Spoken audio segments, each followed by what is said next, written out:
you will find out that they will lack sleep at night, because night is a time of torment for them. There are people here that fear the night, like me some years back. There is no posture of sleep I did not try.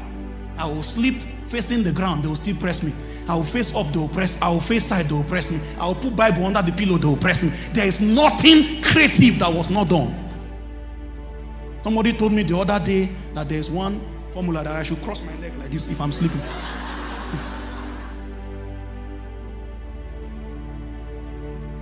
The fear of harm. You know where you overcome fear from? You subscribe to a higher economy. Fear is only real in a defeated version of your manifestation.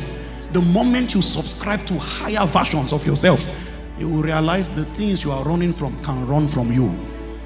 This is part of the things you touch when you engage certain spiritual practices like fasting. Try. If you are here and you are always pressed, always afflicted in the night, you know, we always try to modernize these things.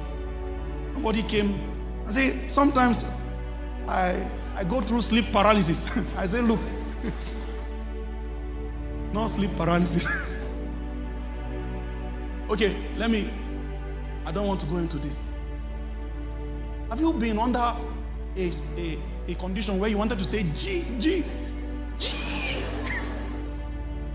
You like this, as big as you are, they make sure your vocal cord, even your vocal cord cannot comply. At that moment, a being is wrestling for dominion. Something wants to take over your body. Something wants to invade your space. It is a contention between your spirit man and the spirit that wants to inhabit you. That's what you are seeing as a momentary lose of your control. That's why you always wake up in the midst of that thing.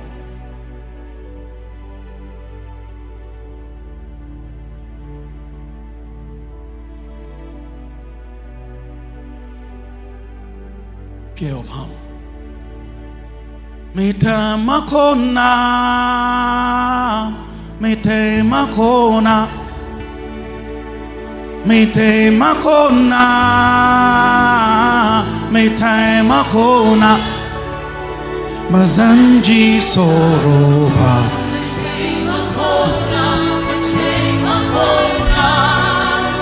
Mazanji soroba, Mete makona,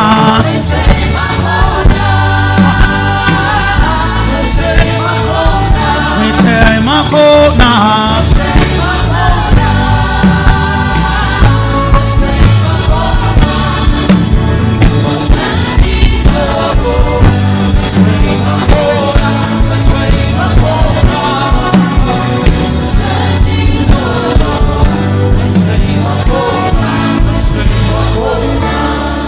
Psalm 34 verse 7. I want everybody to read it very loud to yourself. You are reading it for yourself, so I need you to say it until you believe it. 1, 2, go. The angel of the Lord encampeth round about them that fear him to deliver them. Do you fear the Lord? Be conscious that you have protocols of celestial beings. I'm not alone. I am guarded. I am heavily fortified. I am not alone. Them that are with me are more. This is what Elisha prayed to Lord, and he says, open his eyes. These are the things that follow me everywhere I go. Give him the capacity to see it briefly. Let him know why I am this bold. Then God opened the eye of the servant, and he saw the whole valley was surrounded by chariots of fire.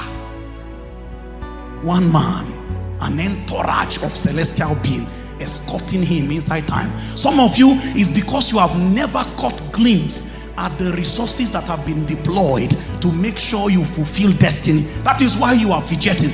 If you know the beings, if you see some angels that stand by you, you would have been bouncing by now. Or you are scared when Satan shows up. You don't know that you are not alone. You are not alone. He says the angel of the Lord encampeth. You know what it means to encamp? To surround. My back is covered. My front is covered. My sides are covered. Up is covered. Down. Nowhere Satan can follow. I am guarded. I am surrounded. I am not alone. I am not alone. If you are a witch here, come and check whether I am alone.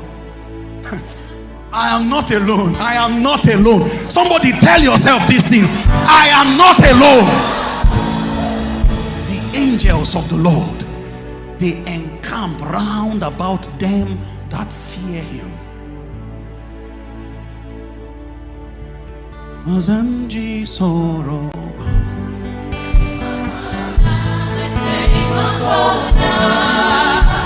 Mazanji kunyaba.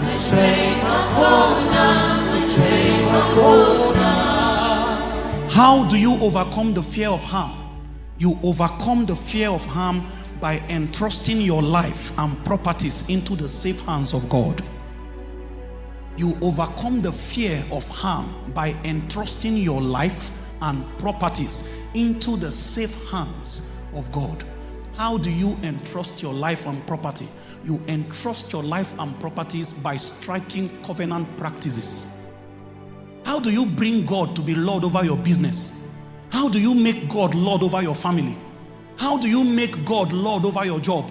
Because anything God is not a Lord of, he is not responsible for. He is only responsible for the things that are submitted to him. And many of these areas of our life, God is not Lord over it. You bring God into any space by initiating covenant practices. There are those of us sitting here, nothing leaves our life for kingdom advancement. You are not winning souls. You are not helping the missionaries that are in the field to make it easy for them, because that is part of your kingdom labor. You are not interested in any agenda of God. The day darkness will rise against your company, there is nothing in that company that is a link to the agenda of God. And so you have not brought God into that space. How do you bring God into something you are doing? You engage God by covenant practices. Just living for yourself. Your family is your own. No God. So far so good, it looks like it's going well. Wait until the wind and the waves come. You will know that it is only those who have their foundation on the solid rock. Only those ones will remain. Are you living any area of your life outside the influence of God? If you are wise, you will submit it by engaging covenant practices.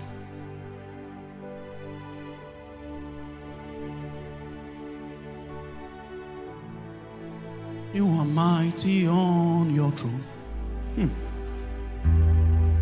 You reign, you ancient Zion's King. Kadosh, Kadosh.